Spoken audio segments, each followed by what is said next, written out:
Nobody wants her." The auctioneer's voice dropped to almost nothing. The room had stopped laughing. It was worse than laughing now. It was silence. The kind that buries a person alive. Clara Bennett stood on that platform chin level, eyes straight ahead. While grown men looked through her like she was furniture, nobody wanted to move. Then a single pair of boots crossed the floor from the back of the room. 2 silver dollars hit the table. Not 10, not 5. 2. The gavel came down anyway. And the man who placed that bid broke desperate, nearly beaten by life himself, had no idea he'd just bought back his own future. If this story moves you, subscribe to our channel and follow their journey to the very end. Tell me in the comments, what city are you watching from? I want to see how far this story travels. The laughter started before the echo of Ethan's voice even died. It rolled through the auction hall in waves. Low chuckles from the men near the front, a sharp bark from the cattle buyer standing by the window, and then the full rolling belly laugh of a crowd that had found something better than entertainment. They had found someone to feel superior to. 2 men together. One who had nothing to offer bidding on a woman nobody wanted. Clara Bennett did not flinch. That was the first thing Ethan noticed about her. Not her dress, which was plain and travel-worn. Not her face, which was pale from weeks on a mail coach. What he noticed was that she did not look down at the floor the way the other women had when the men scrutinized them. She did not shrink. She stood with her hands folded in front of her and her chin exactly level, and she looked at the back wall of the room like she was deciding whether or not it deserved her attention. She had been standing on that platform for 11 minutes. Every other woman had been chosen inside of 4. The auctioneer, a heavy-set man named Grover, who sweated through his collar in any season, had run through his pitch 3 times already. He'd started confident. Educated woman, gentleman, Boston schooling, reads, writes, keeps accounts. He'd said it like those were selling points. The room had not agreed. What good's a woman who reads if she can't birth a calf? Someone called out. More laughter. Grover had tried again. She's young, 26, good health. She's thin as a fence rail, a man near the front said. Winter'd kill her in a week. She's got spine, Grover said, and even he seemed surprised by that, glancing at her sideways. Spine don't pull a plow, came the answer. The bids had opened at $10. No one moved. Grover dropped to 8. Then 5. Then 3. Each number fell into the silence like a stone into a dry well, making a sound, and then nothing. The men in that room were looking for strong backs and steady temperaments, and women who already knew the rhythm of ranch life. Clara Bennett, with her Boston posture and her ink-stained fingers, and her eyes that seemed to be quietly judging every man in the room, was not what they came for. When the number hit $2, most of the crowd had already stopped paying attention. Someone was telling a joke near the door. The cattle buyer had gone back to his drink. That's when Ethan walked up from the back. He hadn't planned to be there. He'd come into Millhaven for a bank meeting that had gone exactly as badly as he'd expected, and he was walking past the auction hall when he heard the laughter and some instinct. Not charity, not calculation, something older and quieter than either made him stop and push open the door. He'd stood in the back for 2 minutes before he understood what he was watching. He pulled the 2 silver dollars from his coat pocket. He'd been carrying them for 3 weeks. They were the last coins he owned that weren't already committed to a debt. He looked at them for a moment, then he walked forward and set them on the auctioneer's table.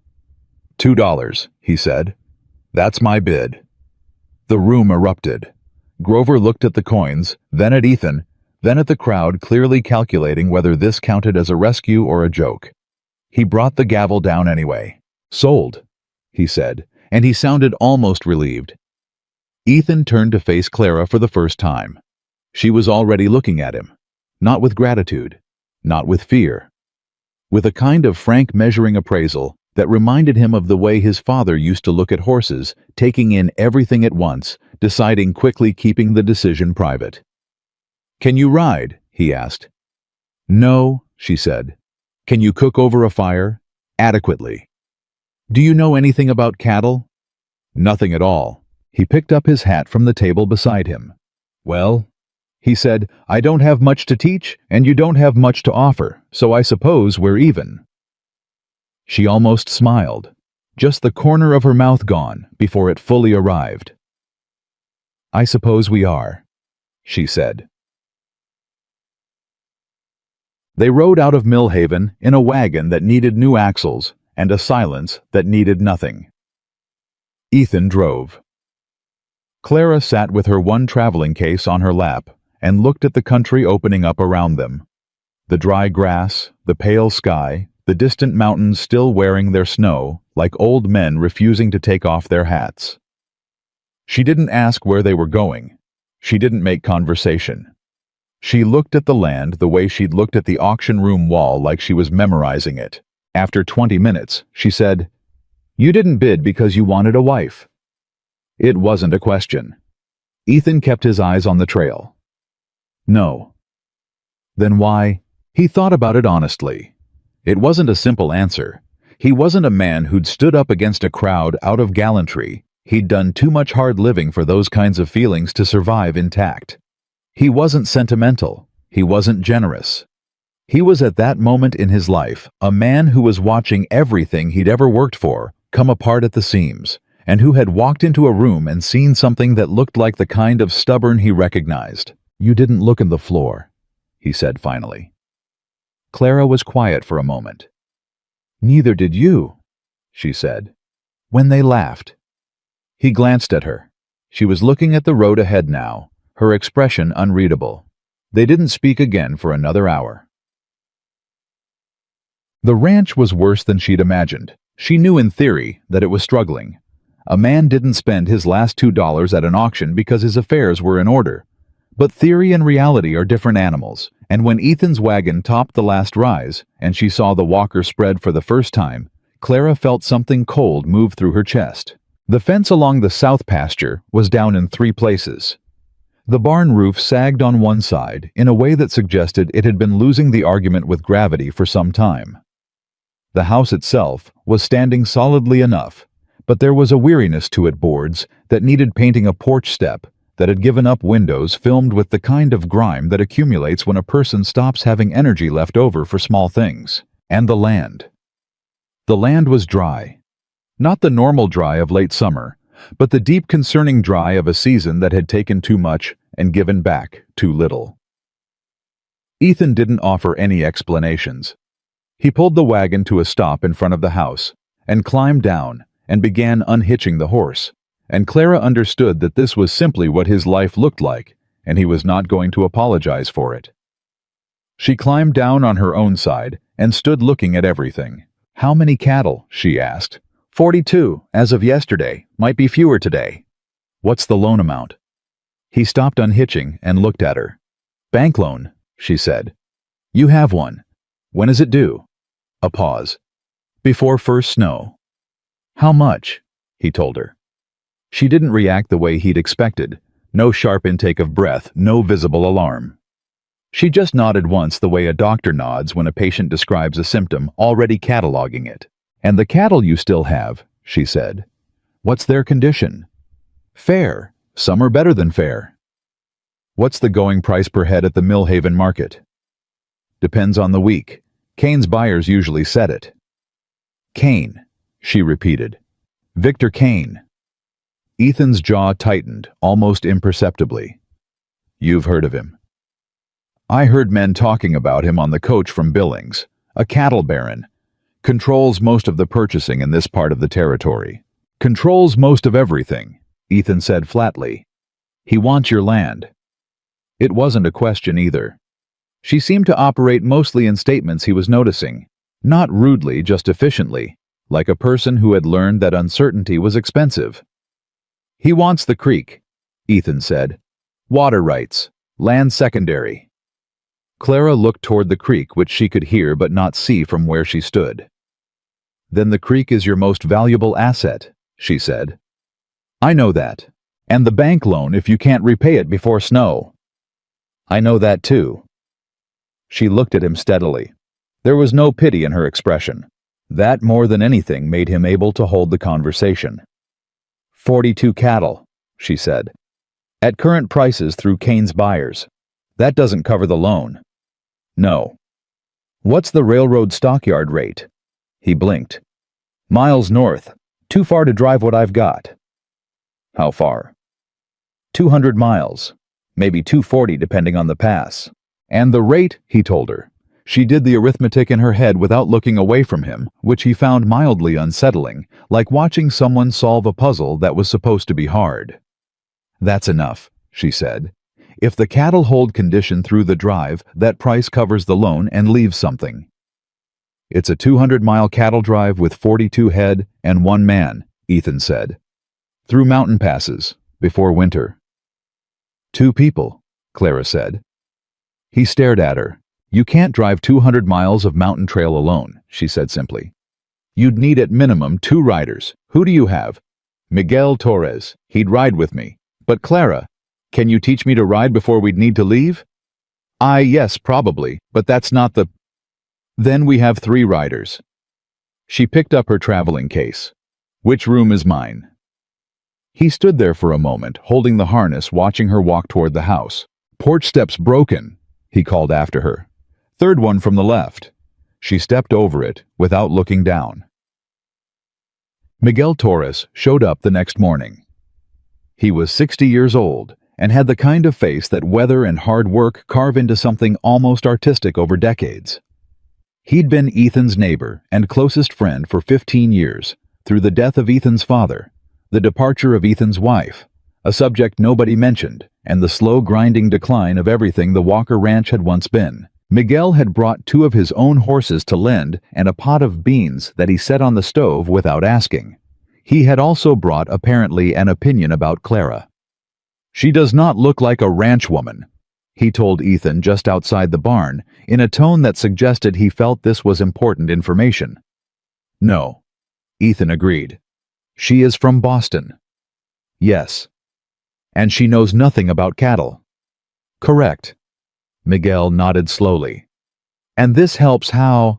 From inside the house they heard Clara's voice calm and clear saying, The fencing supply bill from March. Did you account for this in the bank ledger, Mr. Walker? Because I'm looking at what you submitted, and this isn't included. Ethan called back, I forgot about that one. It's $4.70. I said I forgot. Forgetting things that cost money is expensive, she said. There was a pause. I'm going to work through the rest of these. Some of them look wrong. Miguel looked at Ethan with new consideration. Maybe, the old man said carefully. She helps like that. By the end of the 2nd day, Clara had gone through every paper in the ranch's battered ledger box. Receipts, loan documents, supply invoices, a single land deed, so old its edges had gone soft. She spread everything on the kitchen table and worked through it the way her father had taught her methodically, without assumptions, letting the numbers tell their own story. The story they told was grim, but not as grim as it could have been. You've been underpaying yourself, she told Ethan that evening, which made him look up from his chair with an expression like she'd said something in a foreign language. What? The hours you put into this ranch. If you'd hired someone to do what you do, it would cost you $30 a month minimum. You haven't been accounting for your own labor as a ranch asset when you calculate value, which means your actual numbers look worse than they are because you're treating yourself as worthless. Ethan sat with that for a moment. I don't know what that changes, he said. It changes the picture you show the bank, she said. And it changes how you think about what you're worth. Something moved across his face. Something uncomfortable, like a man shifting a weight he's been carrying so long, he forgot it wasn't supposed to be there. My father taught me that the land is worth something, he said.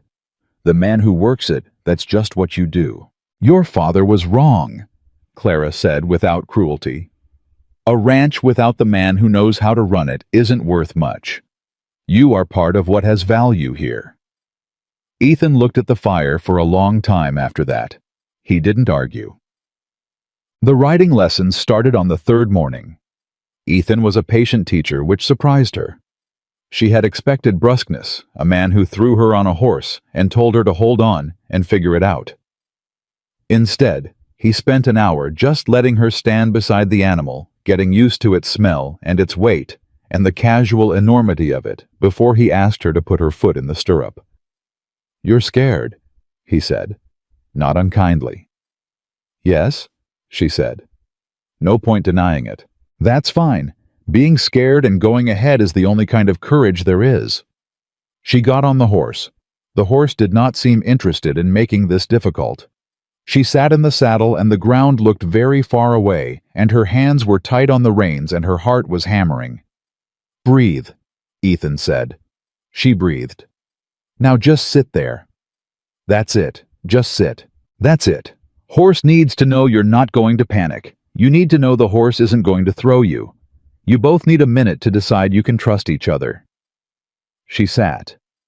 The horse shifted its weight. Her whole body tensed. "Easy," Ethan said, and she wasn't sure if he was talking to her or the horse. Maybe both.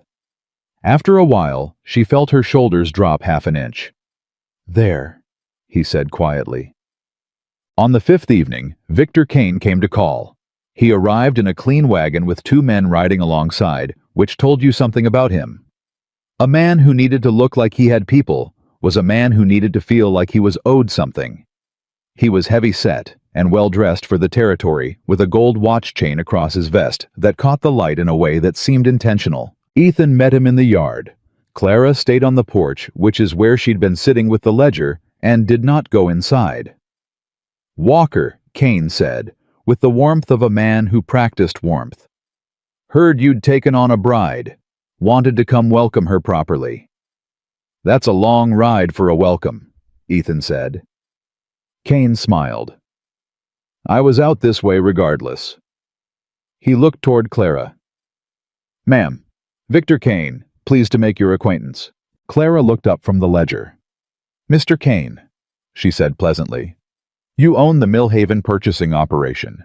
You control about 60% of the cattle market pricing in this part of the territory, if the numbers I've been reading are accurate." A pause. Kane's smile held, but something behind it recalculated. "I do well for myself," he said carefully. "You also own 2 of the 3 banks in this county," she said, returning to her ledger page like the conversation was already concluded. "Which is interesting, isn't it, Mr. Walker?" Ethan hadn't known that. He looked at Kane. Kane looked at Clara with an expression that he was working hard to keep neutral. "Your wife is well informed," he said to Ethan. "She reads," Ethan said. "I'll bet she does." Kane turned back to Ethan, and now the pleasantness had thinned to something more functional. "I'm here because I want to make you an offer, Walker. Fair one. Market rate for the land and the water rights. You could take that money and start fresh somewhere easier. No shame in it." "No," Ethan said. "Man's allowed to think on it." "I thought on it. No." Kane looked at the ranch, looked at the broken fence, looked at the barn roof. "Winter's coming," he said quietly. "It always does," Ethan said. Kane nodded once. He looked at Clara again on the porch. She was writing something in the ledger and not looking up. "Ma'am," he said. "Mr. Kane," she said without raising her eyes. He left. When the wagon was out of sight, Clara looked up. "He owns your bank," she said. "Apparently. He's been waiting for you to fail so he can call the loan and acquire the land at default price. That's not a business offer, that's a warning." Ethan was quiet for a moment. "I know," he said. "Then we need to move faster than he expects," Clara said. She closed the ledger. "Tell me more about this railroad stockyard up north."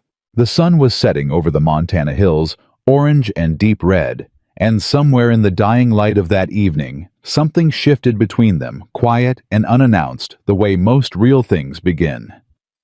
They sat on the porch together with the ledger between them and the numbers laid out like a battle map, and they talked until it was dark, and neither one of them noticed exactly when the conversation stopped feeling like strategy and started feeling like partnership. The next morning, Clara was up before Ethan. He found her in the kitchen with the ledger open and 3 separate stacks of paper sorted by some system he didn't understand. A cold cup of coffee at her elbow that she'd clearly forgotten about. She hadn't slept much. He could tell by the way she held herself straight-spined and deliberate, the posture of someone compensating for exhaustion through sheer intention. "You didn't have to do that overnight," he said. "I wanted to understand the full picture before we talked," she said. "Sit down." He sat. She turned the ledger to face him and set one finger on a column of numbers. "You have 3 separate supply accounts with merchants in Millhaven. 2 of them have been overcharging you. Not dramatically, just enough to be invisible if you're not comparing. 30 cents here, 50 cents there. Over 2 years, that's added up to $41 in overcharges." Ethan stared at the numbers. "The feed supplier," she continued, "has a contract with Kane's distribution company, which means every time you buy feed through that merchant, a portion of your money moves to Kane. You've been inadvertently funding the man who's trying to take your land." A long silence. "How did you find that?" he asked. "Cross-reference the merchant's business license filings in the territorial directory I found in your father's papers. Kane's name is on the parent company." She slid the directory across the table. "He's been embedded in this town's commerce for 20 years. Most people don't see it because they're not looking at the whole map." Ethan leaned back in his chair. He put both hands flat on the table. He breathed. "Tell me the rest," he said. "The loan amount is real and it's due. There's no arguing with that number. The bank, which Kane has partial ownership of, as I said last night, will not extend the term. I'd stake money on it. They're waiting for default." She paused. "But there's something in the deed your father filed in 1861 that's worth examining." "What about it?" "There's a water rights clause attached to the creek that predates Kane's land acquisitions in this region by 6 years. If that clause is valid under territorial law, and I believe it is, then even if Kane somehow acquired the land, he couldn't automatically acquire the water rights. They'd be subject to a separate proceeding." Ethan looked at her. "That doesn't solve the loan," he said. "No," she agreed. "But it means if we lose the land and have to fight to get it back, we have a legal argument. It's insurance. I wanted you to know it exists." She closed the directory. "The loan is what we solve first, and the way we solve it is the railroad stockyard." 220 miles, he said. "I've been over that route twice in my life. Once with my father, once alone. It's not a trail you take lightly. I know that." She met his eyes. "I'm not saying it's easy. I'm saying it's the only number that works. Kane's buyers will lowball you on every head you sell through Millhaven. At the rate they've been offering, you can't make the loan even if you sold everything you own, including this table. The Northern Railroad rate is the only price that closes the gap." "You'd come on the drive." "I'd come on the drive." "Clara." He said her name carefully, like he was checking the weight of it. "You've been on a horse 4 times." 5, she corrected. "I went out this morning before you woke up." He stared. "I fell off twice," she admitted. The horse was patient about it. Despite everything, the numbers on the table, the cold knot of dread that had been living in his chest for months, Ethan Walker almost laughed. Almost. "We'd need to leave within 2 weeks, he said. "Any later and we risk hitting the mountain passes in early snow. Then we have 2 weeks to get the cattle ready and get me ready." She picked up her coffee, apparently just remembering it existed, discovered it was cold, and drank it anyway. "What do I need to learn?" "Almost everything," he said. "Then we'd better start." Miguel took the news of Clara's inclusion on the cattle drive, the way Miguel took most unexpected information, with a slow nod, a pause for private processing, and then a question designed to reveal whether the person delivering the news had thought it through. "She can ride," he asked Ethan. "She's learning. She can rope. She's going to learn. She has ever driven cattle?" "No." Miguel nodded again. Looked toward the south pasture where Clara was visible in the distance, walking the fence line and writing something on a folded paper she'd pulled from her pocket. "What is she doing?" he asked. "Taking inventory of the fence damage. She wants to know which sections are critical before we leave, so we can at least patch the worst ones." Miguel was quiet for a moment. "She is making a list of problems." "She's making a list of everything," Ethan said. She makes lists of problems, lists of supplies, lists of things I apparently did wrong going back 2 years. Yesterday she made a list of the lists. And this is useful. Miguel, she found $41 in overcharges I never caught. She found a water rights clause in my father's original deed that might matter in court. She found out Kane has a stake in the feed merchant I've been using for 8 years. Ethan paused. So yes, the lists are useful. The old man looked at him with something that might have been amusement, carefully contained. You like her, Miguel said. I don't know her, Ethan said. That is not what I said. Ethan walked away before the conversation could go further.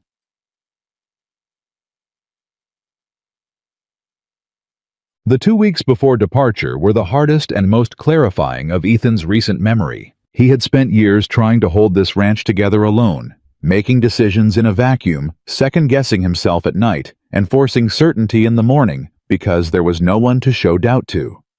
Having Clara in the middle of every decision changed something he couldn't entirely name. Not because she always had answers she didn't, but because she asked the right questions. She interrogated every plan not to undermine it, but to stress test it, to find the places it would break before it broke in a mountain pass 200 miles from help. If 2 cattle go lame on the first pass, she said one evening when they were going over the route by firelight with Miguel's hand-drawn map between them. Do we push through or rest a day? Rest costs time, Ethan said. Pushing lame cattle costs the cattle, she said, which are worth more the time or the animals. Depends how far behind schedule we are. Then we need a schedule with margin built in. What's the latest date we can arrive at the stockyard and still have the money wired back in time to meet the bank deadline? Ethan did the math in his head. Miguel did it on paper. They came to the same number. 16 days to make the drive, Clara said. That means we need to leave no later than Thursday. All 3 of them said at the same moment. Clara looked between them. Something in her expression shifted the finest possible edge of warmth there, and gone before it could be called a smile. Thursday, she agreed. She fell off the horse 2 more times before Thursday. The first was her fault. She pushed too fast through a turn she wasn't ready for, overcorrected, and hit the ground hard enough to knock the air out of her and leave her lying in the grass for 5 seconds that felt much longer. Ethan was off his horse and beside her before the thought was fully formed. Don't move, he said. I'm fine, she said to the sky. You just hit the ground at speed. Don't move until you know you're fine. She moved one arm experimentally, then the other, turned her head. Then she sat up, breathing carefully through her nose. I'm fine, she said again. You're stubborn, he said. Yes, she agreed. Help me up. He did. And for a moment before he let go of her arm, she was very close to him, and neither of them stepped back immediately. The moment held its own weight. Then she straightened and walked back to the horse and put her foot in the stirrup. Show me the turn again, she said. Slower this time. He showed her. The second fall was the horse's fault. A rabbit out of nowhere, the animal shying hard, left Clara going right. She tucked her shoulder the way he'd taught her and rolled clean and was on her feet before the horse had even settled.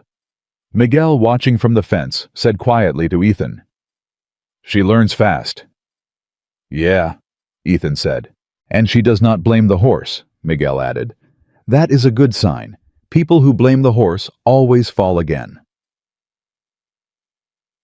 4 days before departure, everything nearly came apart. 2 of the 42 cattle were found sick, a respiratory illness that moved fast through confined animals and could devastate a herd before you understood what you were looking at. Ethan recognized it immediately. His jaw went tight in a way Clara had learned to read as the particular tension of a man seeing a catastrophe he'd already survived once before. How bad? She asked. Depends on whether it spreads. He looked at the 2 animals. We need to separate them now. If it moves through the rest of the herd before we leave, then we leave with fewer than 42. We might leave with far fewer than 42.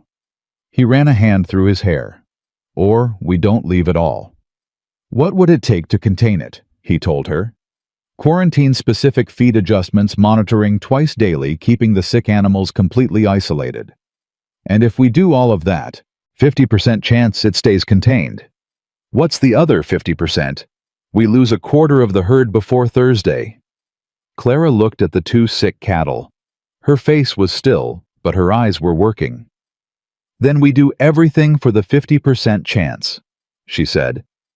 And we also start thinking about the number we need to make the loan work if we have fewer animals. Clara, if we lose 10 head, then we need the railroad buyers to pay us more per head, which means I need to write letters tonight to every stockyard buyer on that rail line and find out which one is paying the best rate this month and what quality standards they're using to grade. She turned to look at him directly. I am not surrendering 10 cattle that haven't been lost yet, but I'm also not going to let you stand here calculating defeat when we still have work to do. Which is it?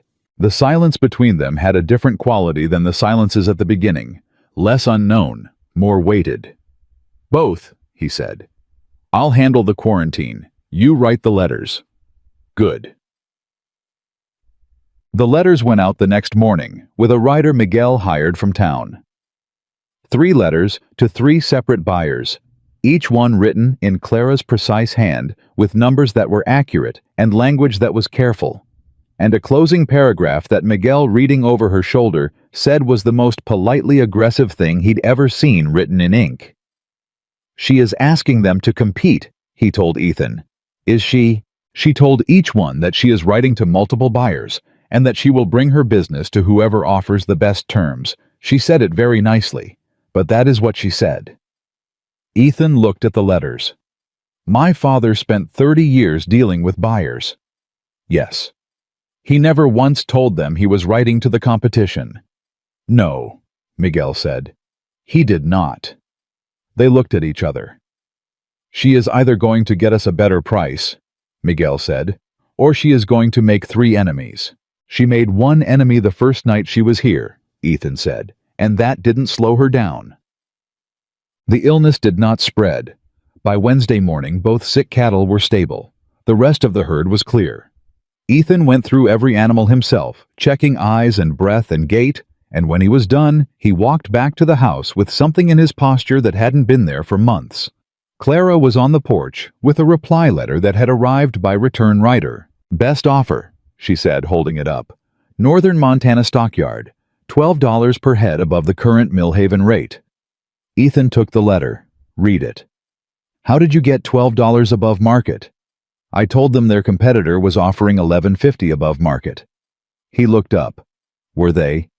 One of them was offering $9 above market. I may have rounded up slightly. He stared at her. That's called negotiating, she said. My father taught me. Is it a problem? Ethan looked at the letter again. $12 above market rate 42 cattle if they arrived in good condition. He ran the number. It covered the loan. It covered the loan and left a margin. No, he said. It's not a problem. Good, because they're expecting us in 16 days, and I already sent the confirmation. He set the letter down on the porch railing. The morning air was cool and still, and smelled like coming autumn, and Ethan stood there for a moment just breathing it. Clara, he said. Yes. When this is over. He stopped. She waited. When this is over, he said again slower, I owe you more than $2. The words landed between them with a kind of gentle weight, and Clara looked at him the way she sometimes did, direct and quiet, and holding something back that he couldn't quite read. You don't owe me anything, she said. This ranch saves us both. He didn't argue, but he didn't quite agree either. That night Ethan couldn't sleep. He lay in the dark and listened to the sounds of the ranch, the cattle in the pasture, the wind off the mountain, the particular creak of the house that he'd known so long it had become a kind of language. And he thought about the woman sleeping in the room down the hall who had arrived 11 days ago with 1 traveling case and a stubborn chin and nothing else, and had proceeded to reorganize the entire material future of his life with a ledger and a pen and a willingness to fall off a horse twice and get back on. He thought about what Miguel had said. You like her. He thought about the moment after the fall when he'd helped her up and neither of them stepped back. He thought about the night she'd said your father was wrong. A man who spent a lifetime believing he was just the labor, just the mechanism, just the thing that worked the land without being worth anything himself, and a woman from Boston who'd been sold for $2, telling him plainly that he was worth something. He hadn't known how much he needed someone to say that. He also hadn't known how complicated it would be when the person saying it was the same person he was supposed to be keeping at arm's length for the sake of his own common sense. He turned over, looked at the ceiling.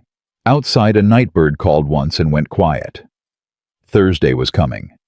The drive was coming. And whatever was building between him and Clara Bennett, quiet and uninvited and entirely inconvenient, was coming too.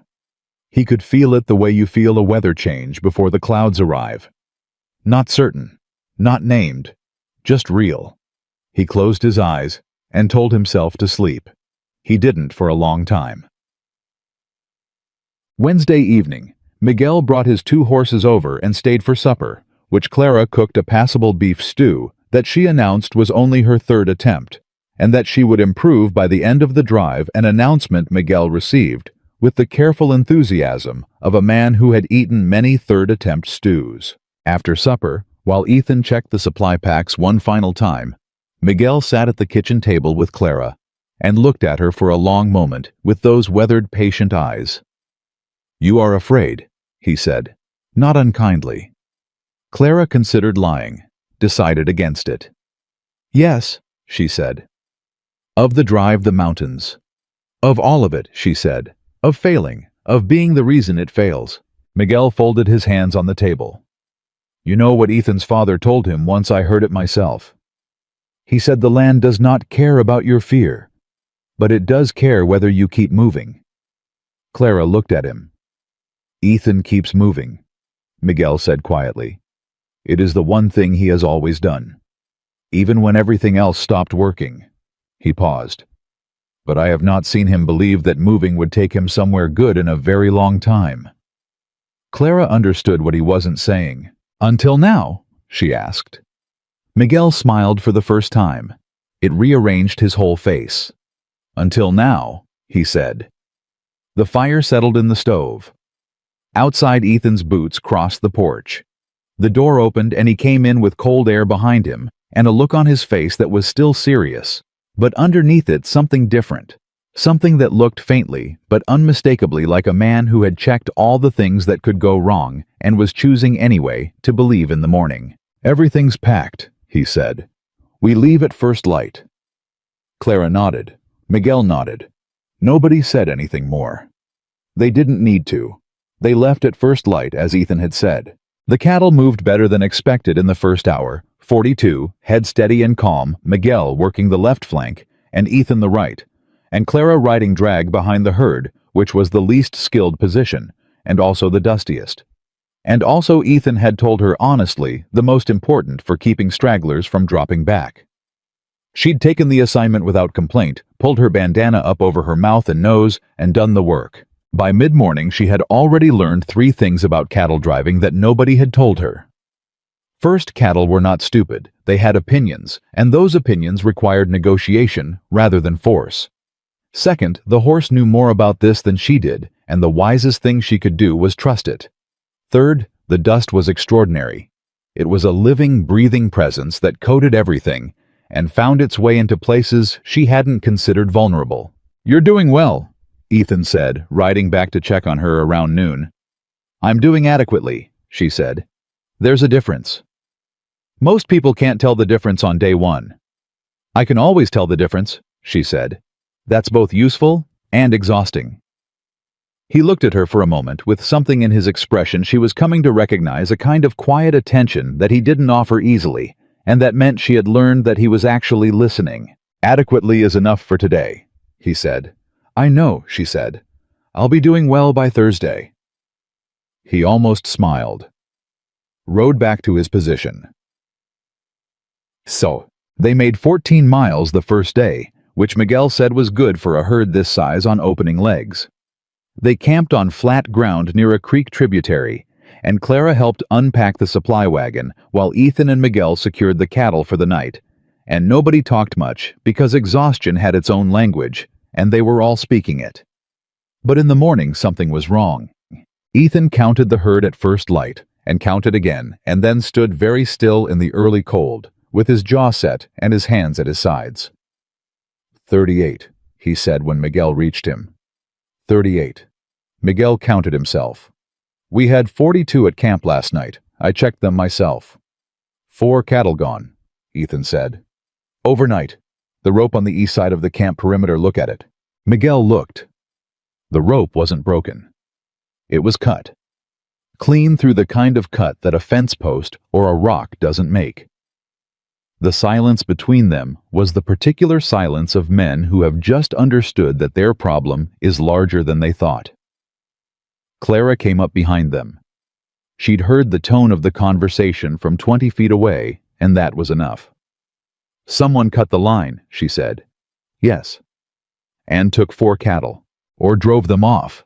Might not have been about the cattle specifically. She understood immediately. It's about slowing us down, reducing what we bring to market.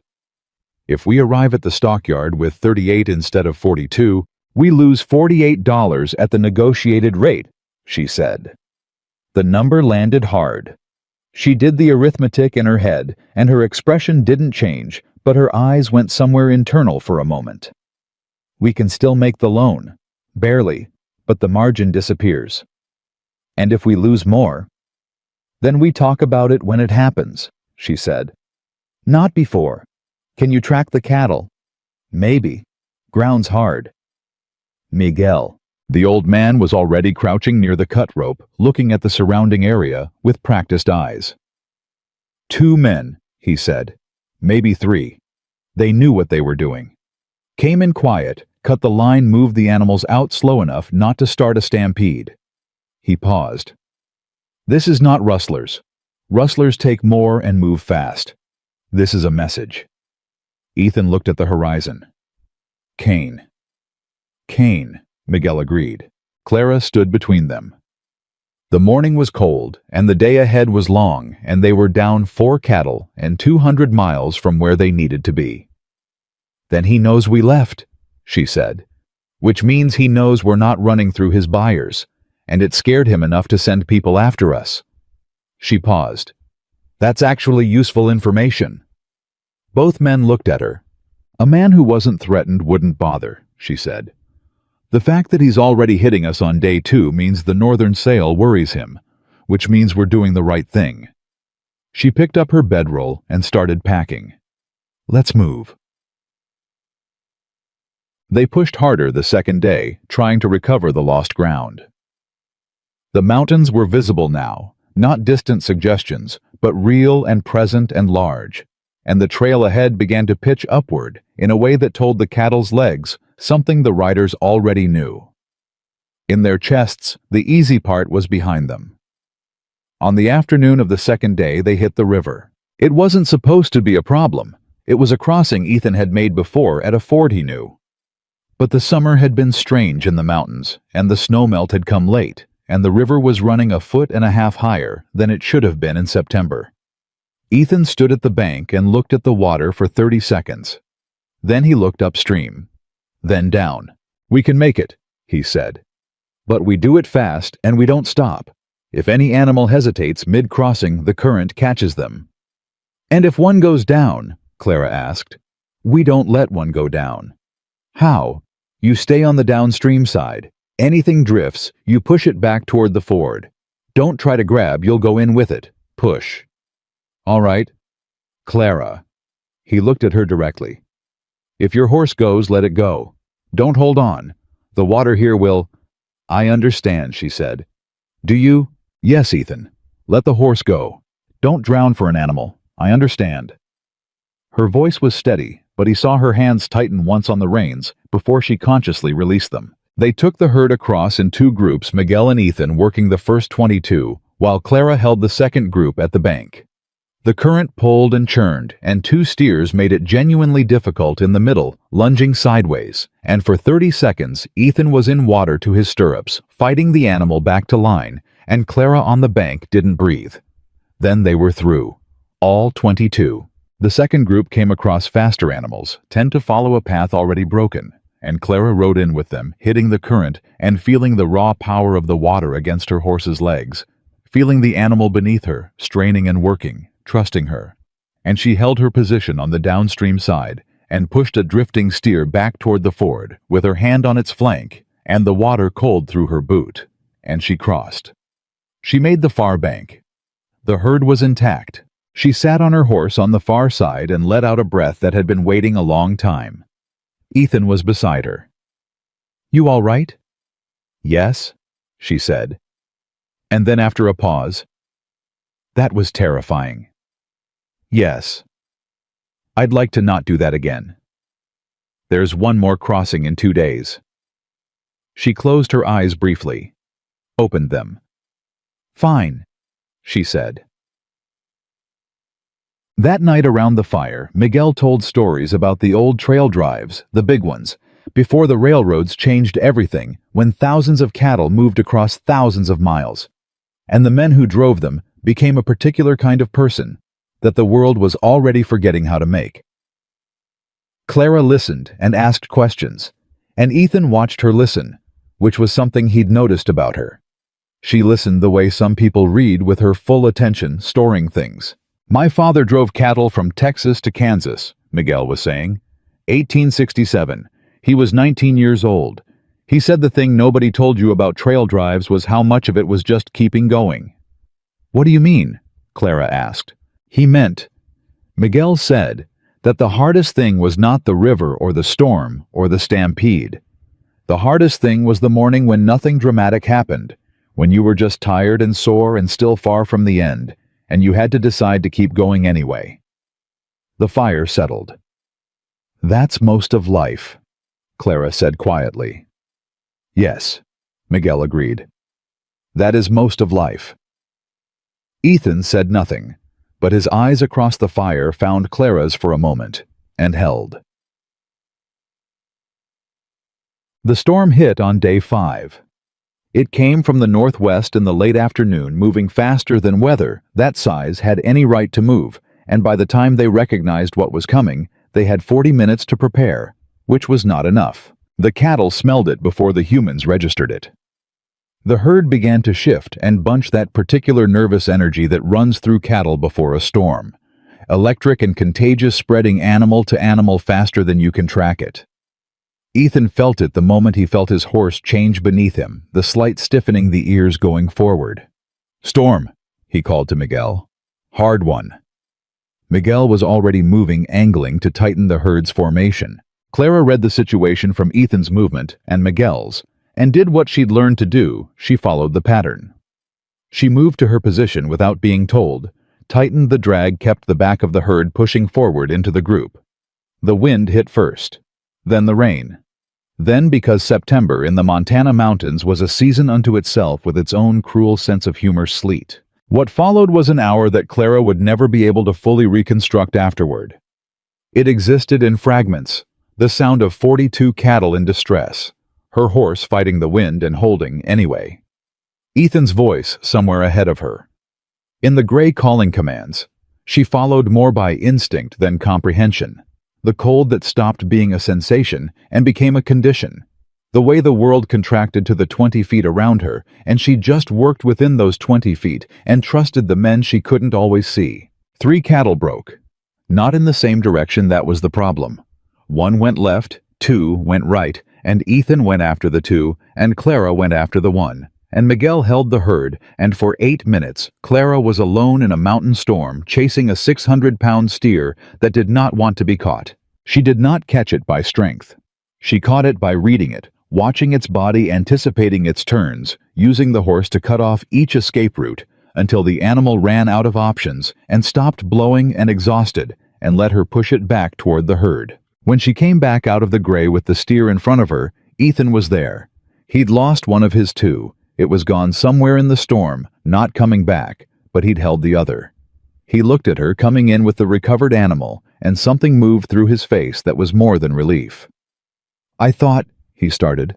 "I'm here," she said.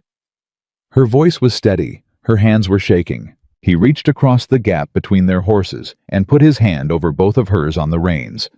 Just for a moment. Just long enough. "I know," he said. "I know you're here." They lost one steer to the storm. 37 now. The numbers were tightening, and everybody knew it, and nobody said it aloud because saying it aloud didn't help. Day 6 brought them to the high pass, which was the part of the route that Ethan had spent the most time thinking about in the weeks of planning. Not the highest point that was manageable, but the narrowest section, a trail that wound along a ridge with a drop on the left side that required the cattle to move in a controlled single file for nearly a mile. They were 3/4 through when they heard the riders, 4 of them coming from the downhill side, the wrong direction for legitimate travelers on this trail, which meant they'd ridden up from below and positioned themselves. Ethan heard them a second before they appeared, and in that second, he had time to understand exactly what was happening. "Stay with the herd," he said quietly to Clara. "Ethan, stay with the herd, Miguel right flank." The 4 men pulled up across the trail ahead of the cattle. They weren't wearing anything identifiable. They didn't have to. The way they'd positioned themselves blocking the trail, spread wide enough that the cattle couldn't push through, said everything. The lead rider spoke to Ethan directly. "Trail's closed." "Trail's not yours to close," Ethan said. "There's been a rock slide ahead. For your safety, you'll need to turn back and find another route." There had been no rock slide. Ethan had ridden this trail twice and knew the terrain ahead for the next 4 miles. He also knew the only other route added 3 days they didn't have. "I'll take my chances," he said. The lead rider shifted his horse sideways, blocking more of the trail. Behind Ethan, the cattle were beginning to feel the tension the way animals always do, the way they read the humans around them and respond to what those humans won't say aloud. The herd was starting to bunch. If the herd panicked on this ridge, if any animal went off the left side, Ethan kept his voice flat. 4 men to deliver a message about a rock slide seems like a lot of effort. "Concern for public safety," the man said. "Tell Kane his concern is noted," Ethan said. "Now move." The man's expression didn't change, but his hand moved toward his hip, and Ethan's moved at exactly the same moment, and the pass went very quiet in the way that passes go quiet when everyone within them has stopped breathing. Behind Ethan, Clara's voice came clear and unhurried. "I should mention," she said, "that I mailed a letter from the last town we passed through, addressed to the Territorial Land Office. It details the water rights clause in the Walker deed, the banking connections between Victor Kane and the Millhaven Loan Institution, and the systematic price manipulation through Kane's buyer network." She paused. "I also sent a copy to a lawyer in Helena who was recommended to me by the stockyard buyer. It was sent 4 days ago. It's already arrived." The lead rider looked back at her. "So, whatever happens on this trail," she continued in the same conversational tone she used when explaining ledger entries, "those documents exist and those people have them. Harming us doesn't make them disappear. It makes them more interesting to the people who have them." The silence stretched. Ethan watched the lead rider's face go through several calculations. The man had been sent to pressure, not to commit something that would draw federal attention. Those were different jobs. After a long moment, the lead rider moved his horse off the trail. The others followed. Ethan walked the herd through without rushing. Clara rode, drag her posture straight, her expression neutral. When the last steer cleared the blocked section and the trail widened again, Ethan rode back to her. "You mailed those letters?" he asked. "Of course," she said. "When? 3 days ago. From the way station at Miller Creek." "You didn't tell me." "I was waiting to see if we needed them." She looked at him steadily. "We needed them." He looked at her for a long moment. She looked back. "The lawyer in Helena," he said. "Is that real?" "His name is Arthur Reese. He's handled territorial water rights cases for 11 years. I wrote to him before we left the ranch." A pause. "I told you I made lists."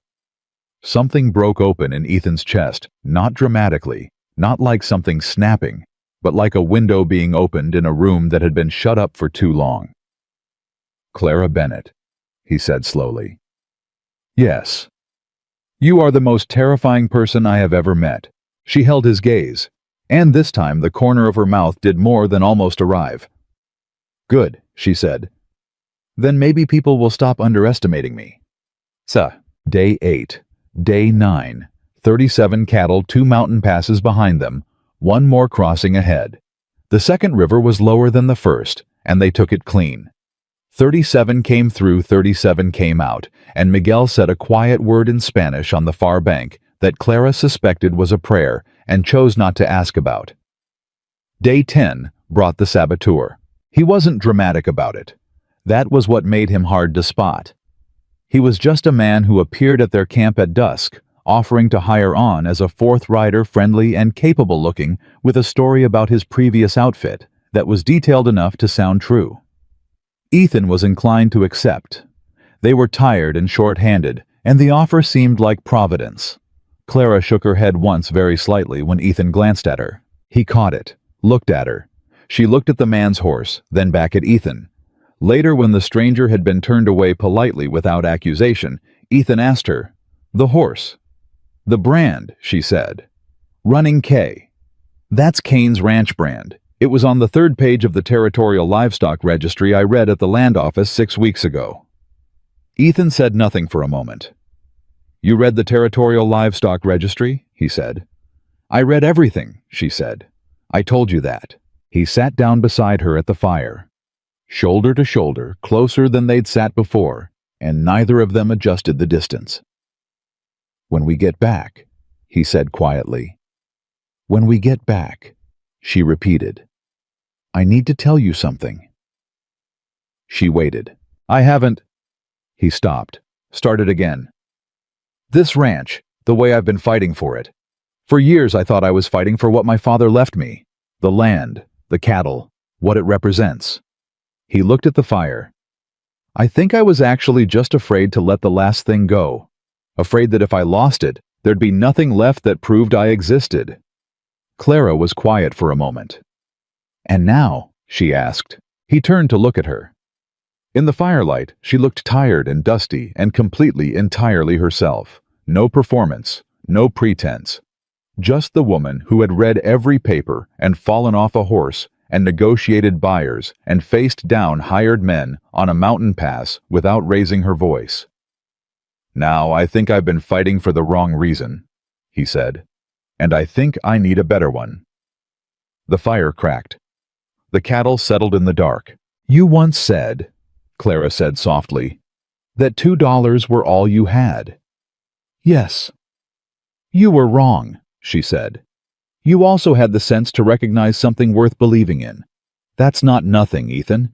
That's everything." He didn't answer right away. He didn't need to. The mountains were behind them. The stockyard was ahead. And the distance between two people who had started as strangers had become somewhere in the dust and the river crossings and the long, hard miles. Something that neither of them had a precise word for yet. But they both knew it was real. They saw the railroad town on the morning of the 11th day. It appeared the way salvation always does after a long enough struggle. Not dramatic, not announcing itself.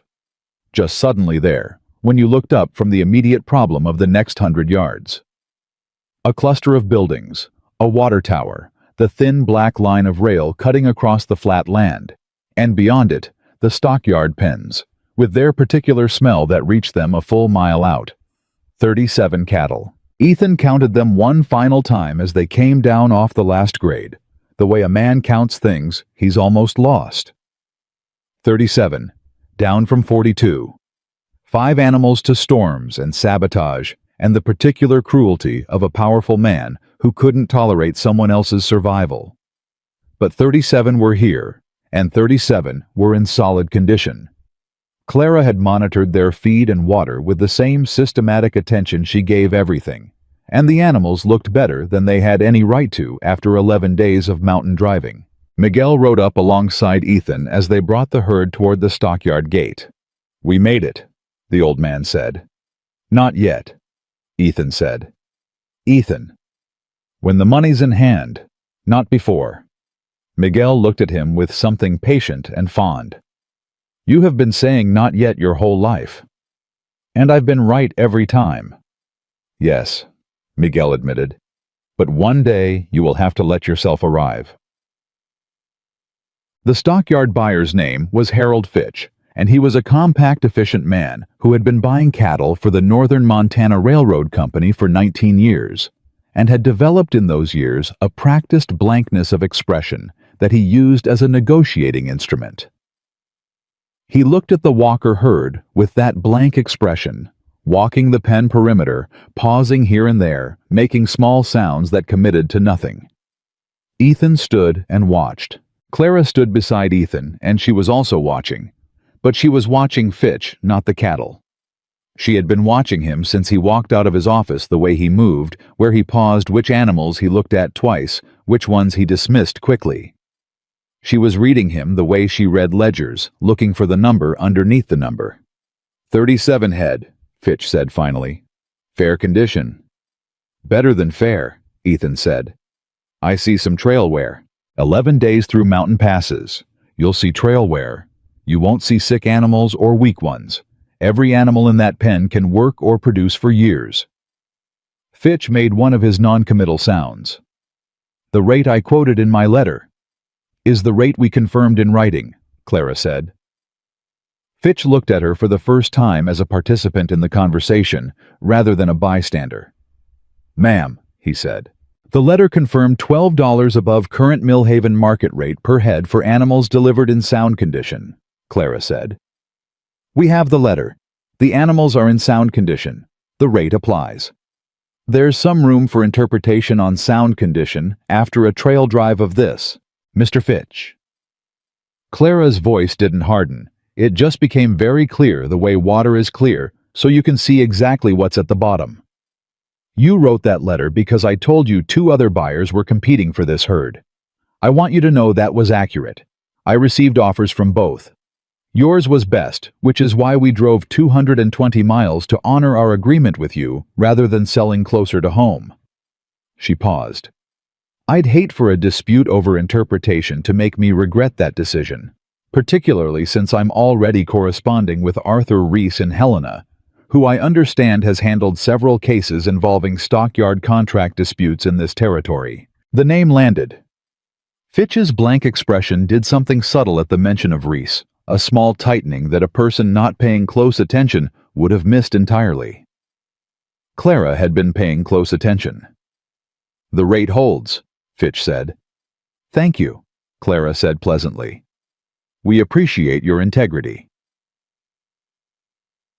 The weighing and grading took 3 hours. Ethan spent most of it leaning against the fence with his arms crossed, watching the process with the focused attention of a man for whom each number called out by the weighmaster was the difference between keeping and losing everything he'd spent 15 years building. Miguel sat on a fence post nearby and drank coffee from a battered tin cup, and occasionally offered observations about specific cattle that were complementary and therefore strategically useful. Clara disappeared into Fitch's office. She came back out 40 minutes later. Ethan looked at her face, trying to read it. She was holding a sheaf of papers, and her expression was the contained, careful one she wore when she was managing something larger than she wanted to show. What happened? He asked. I asked to review the grading criteria, she said. The standards they use to assess condition and determine final price adjustments. And 3 of our cattle were initially graded 1 tier below where they belong. The difference per animal at that tier is 90 cents. So, $2.70 total. I know, it's not the large number. She looked at the papers. But I showed Fitch the weight records and the documentation I kept on feed and water during the drive, and he agreed to reclassify 2 of the 3. Ethan stared at her. You kept documentation on feed and water during the drive. Daily, she said. In the small notebook. I told you I was writing in it. I thought you were writing, I don't know. Thoughts. Personal things. I was writing feed quantities and water access times and body condition observations, she said. It seemed like the kind of thing that might matter. The weighmaster called out the final tally from across the yard. Ethan's head came up. He did the arithmetic 37 head, the confirmed rate, the reclassifications, and the number that resulted made him stand very still for a moment. "Clara," he said. "I know," she said. "That's enough to cover the loan," she said. "Yes, with $63 remaining." $63. After the loan. After everything. Not wealth, nowhere close to wealth. But $63 on the other side of a debt that had been strangling him for 2 years. He looked at her. She looked at him. Around them, the stockyard continued its business, men shouting, cattle moving, the routine commerce of a place that processed other people's crises as ordinary workdays. $63, he said. $63, she confirmed. What do we do with $63? We fix the barn roof, she said immediately. Before winter. The south section is going to fail in the first heavy snow, and if it does, you lose the equipment stored underneath. He almost laughed. He was standing in a stockyard 200 miles from home, having just secured enough money to save his ranch from foreclosure, and the woman beside him was already allocating the margin for structural repairs. "Anything else?" he asked. "New fencing for the east pasture, and seed for the spring planting, and—" She stopped herself. "Those are problems for next week. We should get the payment wired to the bank before we make plans with the money." He nodded. "Ethan." She said his name the way she did when she was about to say something that required more care than her usual directness. "The bank needs to receive this wire today. If it goes out today, it reaches Millhaven by tomorrow morning. The loan deadline is—" "Tomorrow morning," he said. "I know." "Then we need to move."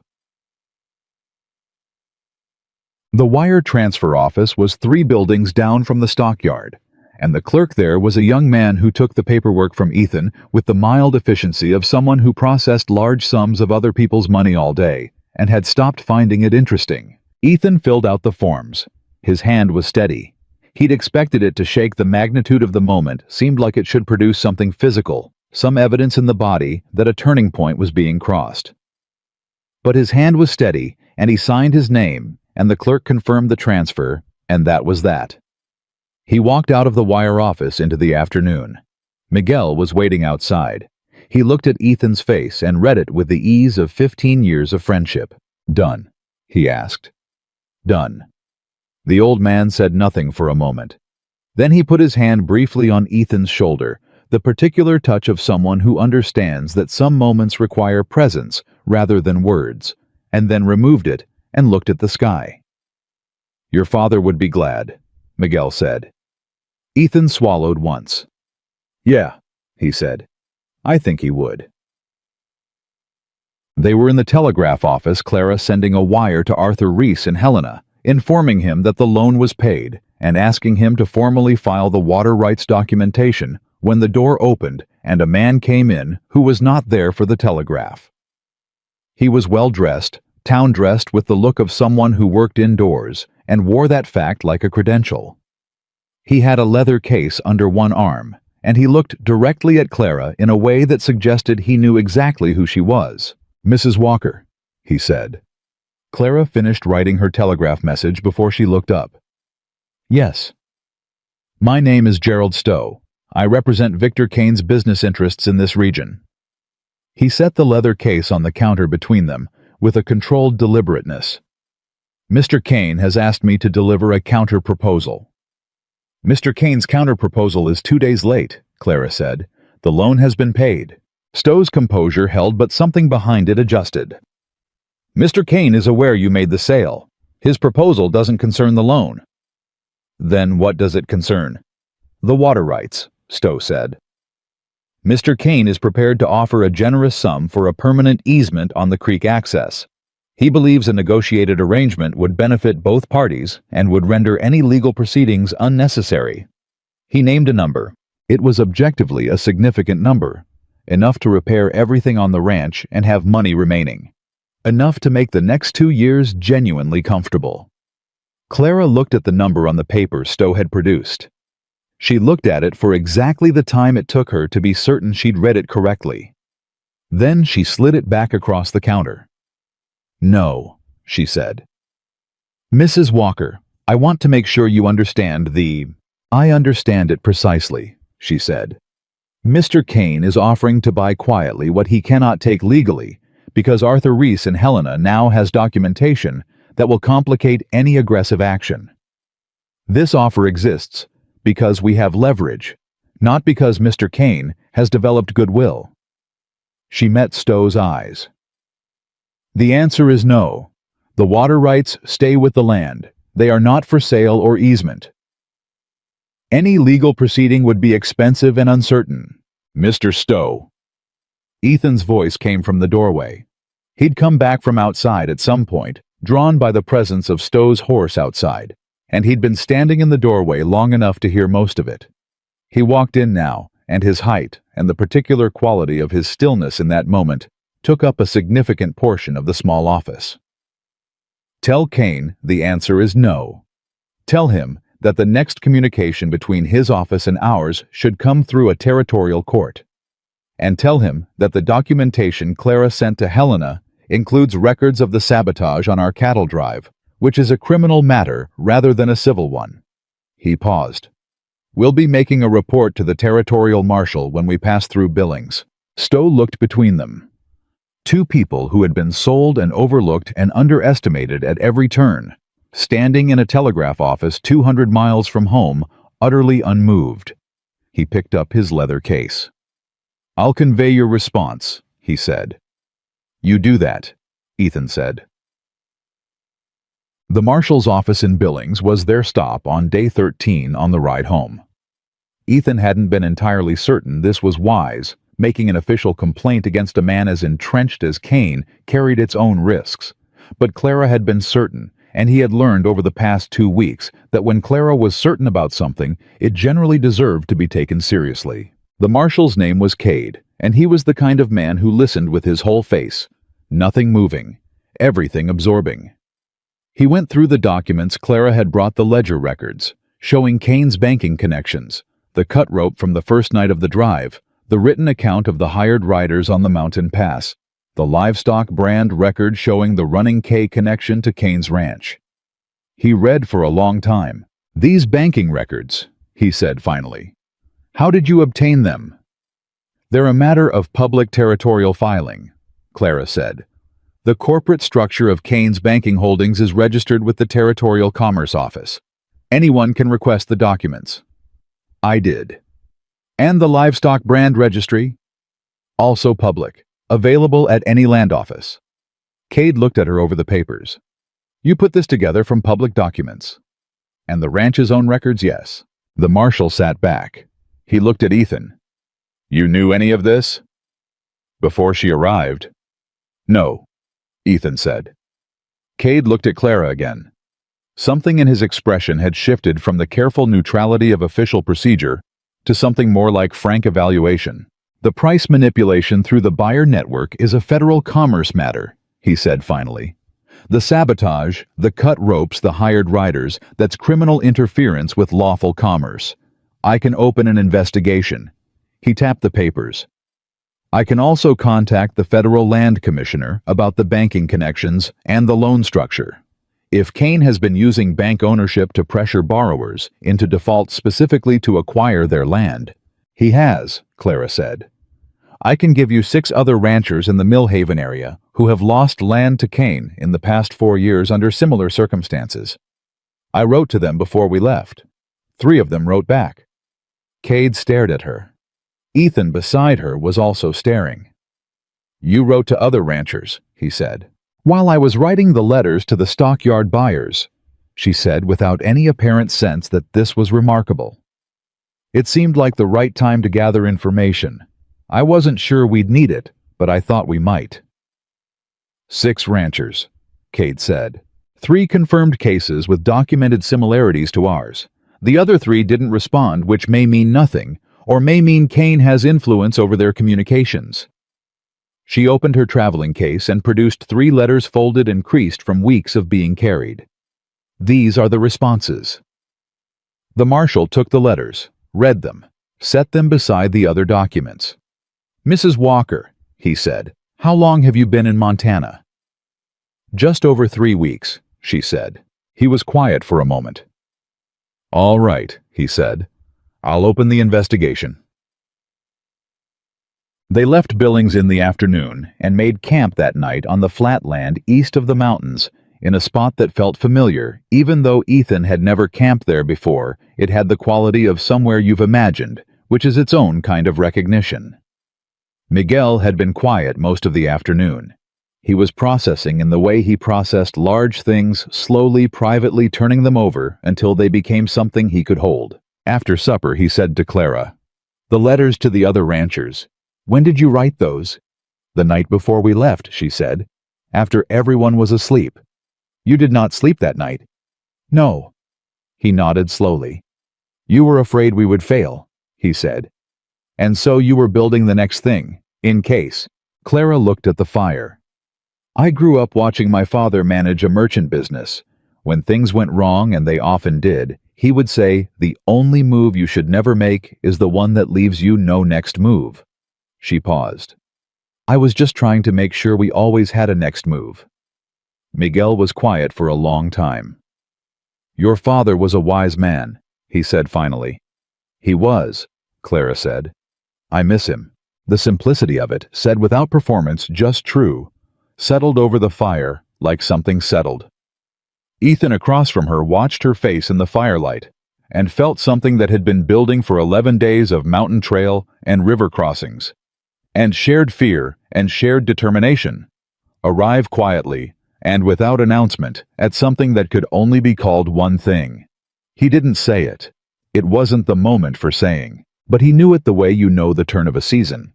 Not because you've seen the calendar, but because something in the air has changed and your whole body recognizes it before your mind has found the words.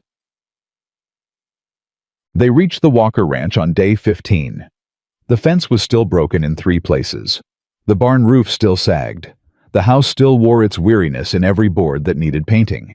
But the creek was running clear the way it ran every September silver and cold, and the pasture grass was dry but standing, and the 42 cattle, 37 now with 5 missing, that would be replaced in spring, were home. Ethan stepped down from his horse and stood in the yard and looked at the ranch for a long time. Clara came to stand beside him. "The barn roof first," she said. "The barn roof first," he agreed. "Then the east fence." "Then the east fence." A pause. "Ethan," she said. "Yeah." "You let yourself arrive," she said quietly. He looked at her. She was looking at the ranch, at the land, at the work still to be done, and the life still to be built, in and around it, and her profile in the September light was so entirely particularly herself, that something in his chest that had been wound tight for years simply let go. "Clara," he said. She turned to look at him. "I need to tell you something I should have said earlier." "All right. That night on the trail, when I said I'd been fighting for the ranch for the wrong reason." He looked at her directly, the way she'd looked at him from the first day, no evasion, no performance. "The right reason is standing next to me right now." She held his gaze for a long moment. The creek ran. The wind moved through the dry grass.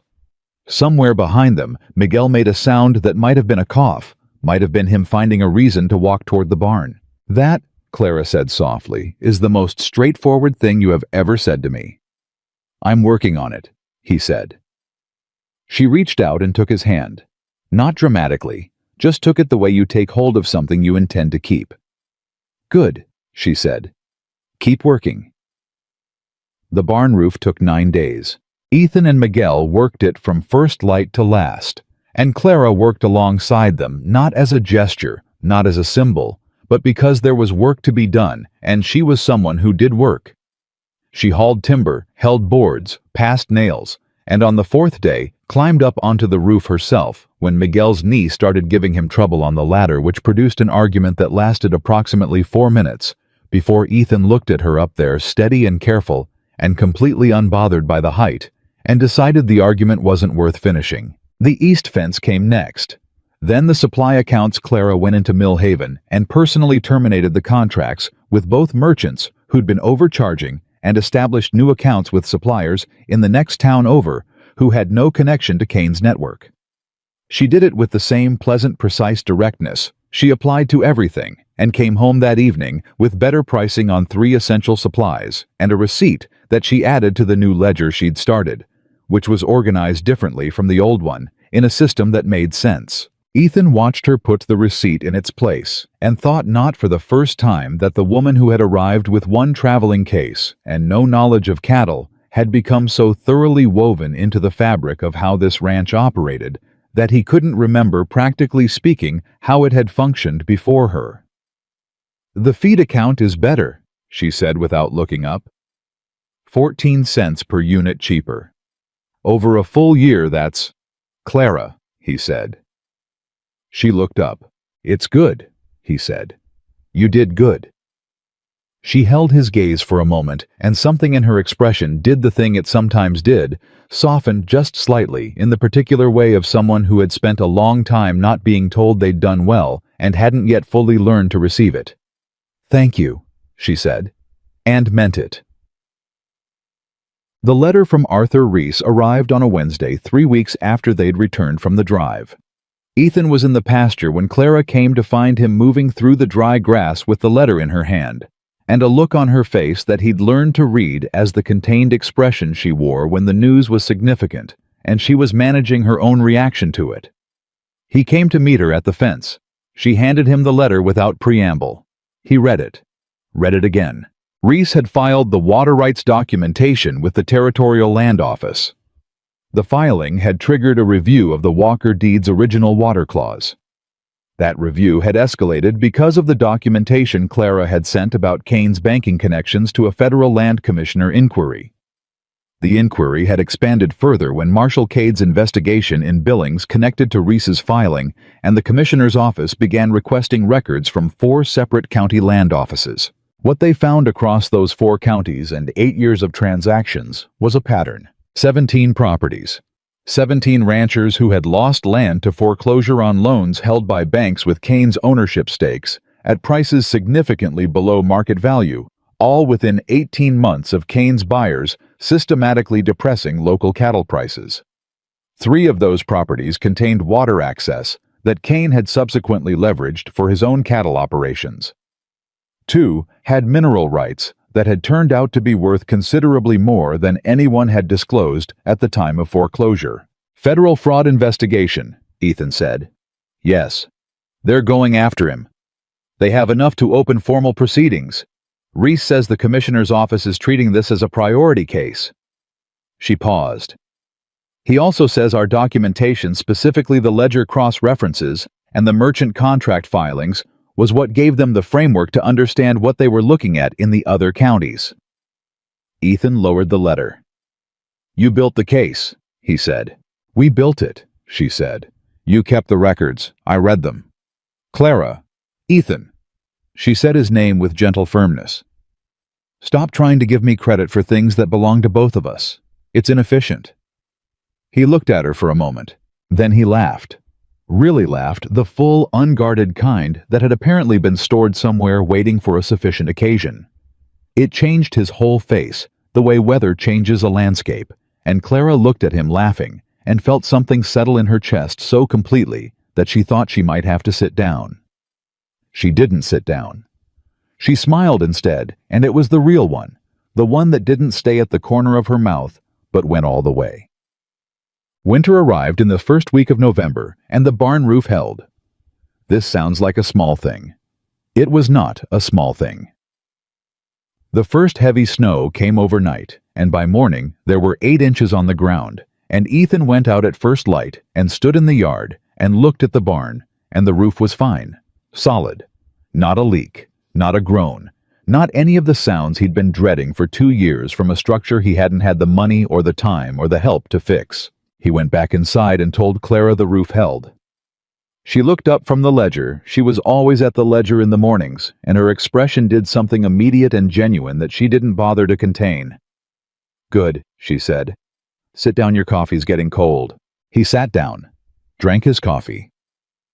Outside, the snow continued quiet and heavy, and the ranch that had been dying in September was wintering properly the way a ranch is supposed to, with its structures sound and its animals fed, and its debts settled, and its water rights legally secured. Miguel came for supper that night, the way he came for supper 2 or 3 times a week, because the Walker kitchen had become the kind of place that drew people in, without anyone formally deciding it would. Clara cooked a proper meal. She had become by November a genuinely good cook, which she attributed entirely to practice and refused to accept compliments about. And they ate together with the fire going and the snow falling outside.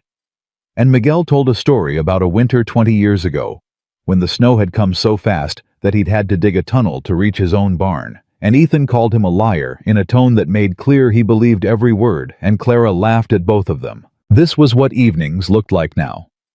Ethan thought about that sometimes in the quiet moments before sleep, how a life could change its entire character in the space of a season. How a kitchen that had been silent could become loud. How a table that had been a place for paperwork could become a place for people. The news from the federal investigation broke in December, carried by a writer from Billings with a sealed envelope from Marshal Cade. Victor Kane had been formally charged. The charges were substantial: land fraud, market manipulation, criminal conspiracy, in connection with the sabotage of the Walker cattle drive. The investigation had grown beyond what anyone had initially anticipated. 3 of Kane's business partners had cooperated with investigators in exchange for reduced charges. The bank that held Ethan's former loan, now paid but still relevant to the fraud case, had been placed under federal receivership, pending a full audit of its foreclosure practices. 2 of the 17 ranchers who had lost land under Kane's scheme had their cases reopened. One of them, a man named Hartwell from the next county, had enough documentation inspired Cade's letter, noted by the framework Clara had developed to pursue a legal claim for the return of his property. Ethan read the letter aloud at the kitchen table. Miguel sat across from him. Clara stood at the stove and listened. When he finished, the room was quiet for a moment. "Hartwell," Miguel said. "I know that man. He lost his ranch 4 years ago. His wife, she passed the following spring. He always said the loss of the land broke something in her that never came back." Nobody responded to that. There wasn't a response that fit. "Will he get it back?" Ethan asked. "The land." "Reese says possibly," Clara said from the stove. "The legal process will take time, but the fraud charges, if they hold at trial, create grounds for asset recovery in civil court." She paused. "I wrote to Hartwell last week, gave him Reese's contact information." Both men looked at her. "You wrote to him last week," Ethan said. "Before we knew about the charges. I wrote to him when I wrote to Reese about our filing. It seemed like something he should know was possible." She brought the coffee to the table. "I don't know if it will work, but he deserves the chance to try." Miguel looked at his coffee cup for a moment. "You know," he said carefully, "there is a word in Spanish, generosidad. It means—" "I know what it means," Clara said. "And it's not that. It's just if someone had told me what was possible before we lost everything we had, it would have mattered." She sat down. "I just told him what was possible." Dead. In February, something unexpected happened. 3 ranchers came to the Walker Ranch together on a Tuesday morning, arriving in a single wagon with their hats in their hands and a collective manner that suggested a conversation that had been planned and rehearsed and still felt difficult. Their names were Purvis Danner and Cole. They ran operations within 40 miles of Ethan's spread. Ethan knew them all not well, but the way you know people in a territory where neighbors matter. He met them in the yard. Purvis did the talking. He was a big man, weathered and plain-spoken, and he said what he came to say without preamble. "We heard what your wife did," he said. "The investigation, Kane's charges, the water rights filing." He paused.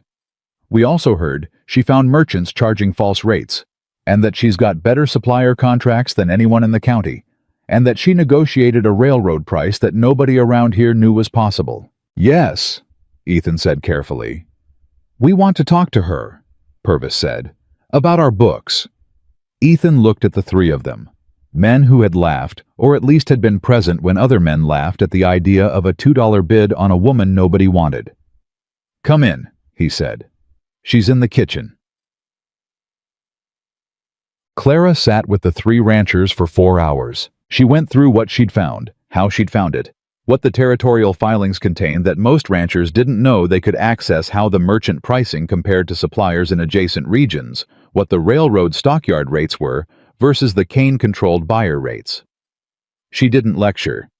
She answered questions and asked her own, and by the 3rd hour, she had Purvis's ledger open on the table and was showing him a discrepancy in his feed account that amounted to $60 over 2 years. $60. Purvis sat very still looking at that number. "I've been buying from that merchant for 11 years, he said. "I know," Clara said. "I found the same pattern in Ethan's accounts. It's systematic, small enough per transaction to be invisible, large enough over time to matter. And there's a better supplier." "Yes. I'll write you the contact. Better pricing and no connection to Kane's distribution network." She paused. "You should also look at your loan documents. The terms on loans from the Millhaven First Bank have an acceleration clause that's unusual. It gives the bank more discretion to call the loan early than most borrowers realize. Now that the bank is under federal receivership, those clauses are being reviewed, but you should have your own legal counsel look at them." Danner, who had been quiet most of the time, said, "How do you know all this?"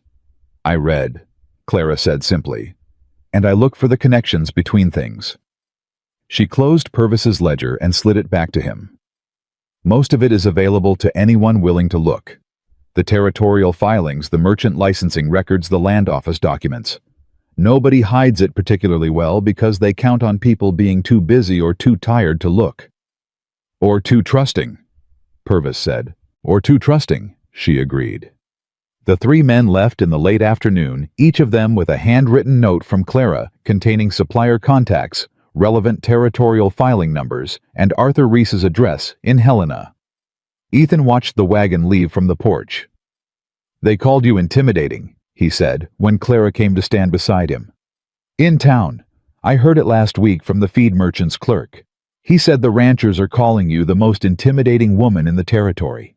Is that a problem?" she asked. "No," he said. "It's accurate." She considered that. "The clerk said it like it was an insult." "The clerk works for a merchant who's been overcharging people for years," Ethan said. "His opinion of you seems about right." She was quiet for a moment.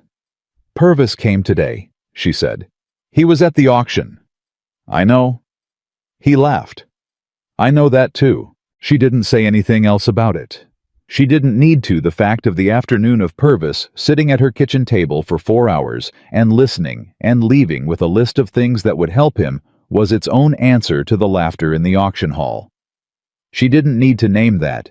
It had named itself. Spring came the way springs come to Montana, not gently, but decisively, like a door opening after a long room. The pastures greened. The creek ran high and clear with snowmelt. New calves arrived, 11 of them, by mid-April, which was better than Ethan had hoped, and the sound of the ranch changed the way the sound of a place changes when young things are in it. Clara was up early every morning with the calving, which she had learned about in the way she learned everything, by watching, by asking, by reading what she could find, and then by doing it until she understood it from the inside. By the 3rd calf, she could assess a birth complication before Ethan could, her hands quick and sure, in a way that still surprised him, even though by now it shouldn't have. "You're a rancher," he told her one morning coming in from the barn. She was washing her hands at the basin, practical and unsentimental about the evidence of the morning's work. "I'm learning to be one," she said. "Clara." He waited until she turned to look at him. "You're a rancher." She looked at him. Something in her eyes was working.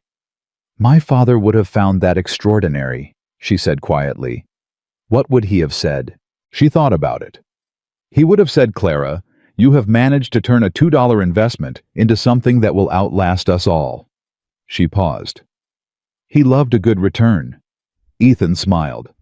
The real one, the one that had been appearing more regularly since November, as if it had decided the world had earned it. The evening Ethan took Clara to the hill was in late April, when the last of the snow was off the lower pastures and the ranch was visible from above. In its entirety, the repaired barn, the new east fence, the irrigation channel they dug in March that brought creek water to the far pasture without anyone having to carry it bucket by bucket. He didn't tell her where they were going.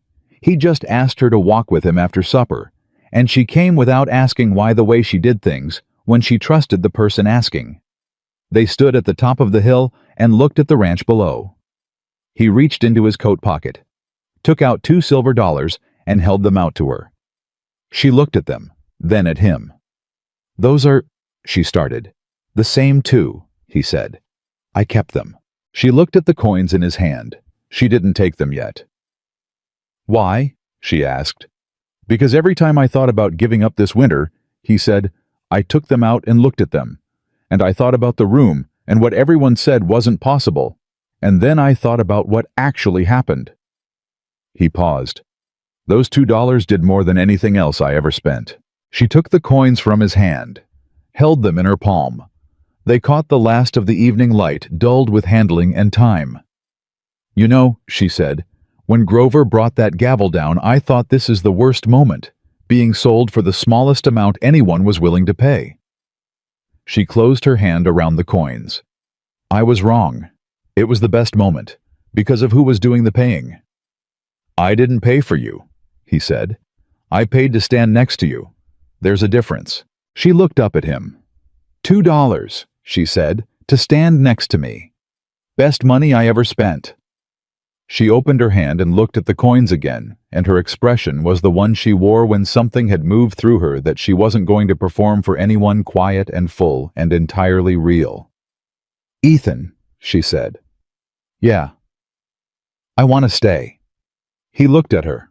The words were simple, and she had said them simply without theater because she was someone who said what she meant. "You're not going anywhere," he said.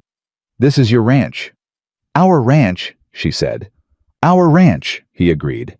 She closed her fingers around the $2 silver and leaned into him, and he put his arm around her, and they stood on the hill above everything they had saved together, and looked at it in the fading April light, the sound of calves in the pasture, the creek running clear, the barn roof solid against the sky. The formal proceeding against Victor Kane concluded in June in a territorial court in Helena that Clara attended as a material witness, sitting straight-backed and precise in the witness chair, while Arthur Reese guided her through the documentation she had assembled piece by piece across weeks of reading and cross-referencing and writing letters in the dark while everyone else slept. Kane's attorney tried to rattle her. He was skilled at it, the particular skill of a man who believed that women who had come far out of their expected place could be pushed back into it by a sufficiently aggressive question asked in a sufficiently dismissive tone. He had not accounted for Clara. She answered every question with the same measured directness she had used on Victor Kane's face the first time he came to the ranch. She didn't raise her voice. She didn't qualify unnecessarily. She held the record of every document she'd filed, cited chapter and page for every claim, and when the attorney suggested her ledger cross-references were speculative. She produced the original territorial filings which she had brought in a case she'd organized alphabetically, and invited him to check them against her analysis, which corresponded exactly. The jury deliberated for 6 hours. Kane was found guilty on 4 of 6 counts. The remaining 2 would be retried. His assets were frozen pending civil recovery proceedings for the 17 affected ranchers. The Millhaven First Bank's federal receivership was made permanent. Reese found Ethan and Clara in the corridor after the verdict. "You built this case," he said to Clara. "Not me. I filed it. You built it." "We built it together," she said, which was what she always said. Reese looked at Ethan. "She always say that. Every time," Ethan said. "She's wrong, you know," Reese said pleasantly. "Most of it was her." "I know," Ethan said. "She knows too. She just doesn't like to say it." Clara beside him made a small sound that might have been disagreement and might have been something else entirely. They rode home from Helena on a Wednesday, the 3 of them. Ethan and Clara and Miguel, who had come to the hearing because Miguel came to anything that mattered and made no apologies for it. Somewhere on the long road back, Miguel said, "I have been thinking." "That sounds expensive," Ethan said. I have been thinking.